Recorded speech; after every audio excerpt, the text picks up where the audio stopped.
Investiment ta' 4 miljun euro mill-fabrika Float Glass Limited, dan f'binja ġdida u iktar moderna.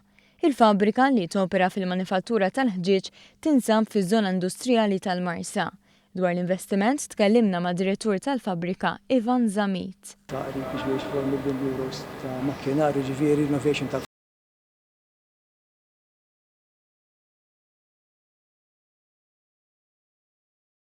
Fi żmien li ġej il-fabrika se tinvesti f'aktar ħaddiema. Infatti il-ħsieb huwa li jiġu impjegati aktar minn 20 ħaddiem. Ovvjament għana il-maħkunaru mhux jaħdem waħdu ġifieri ta' tiżżid in-nies. Looking forward ġifieri vision insomma for the future. Naħseb li we're on the right track. Fabrika oħra li wetqet numru ta' investimenti hija Grixti Mobili Limited li tinsab fiż-żona industrijali tal-Marsa.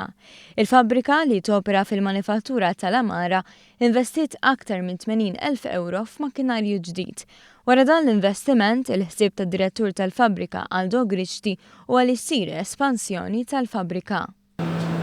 Jenna miftuħin għal l-aħħar 40 sena, dal-aħħar snin għamilna investiment.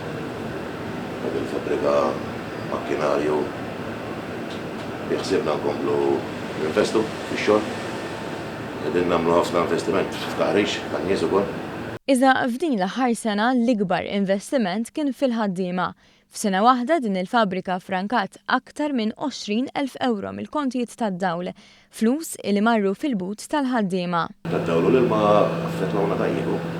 Infatti stajna nollu l-bagi tal-ħaddiema għal dal-aħħar sena. Tifhem ġifieri frankajna mid-dawl investejna fil-ħaddiema. Illu xejnu.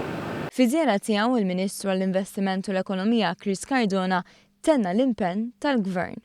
Rajna kif dawn il-fabbriki bl-għajnuna tal-Gvern tul dawn l-aħħar ftit xhur irnexxielhom ukoll jupgradejaw il-fabbriki tagħhom tal-imod maniera li jkunu kompetittivi mhux biss għas-suq lokali ma' suq internazzjonali.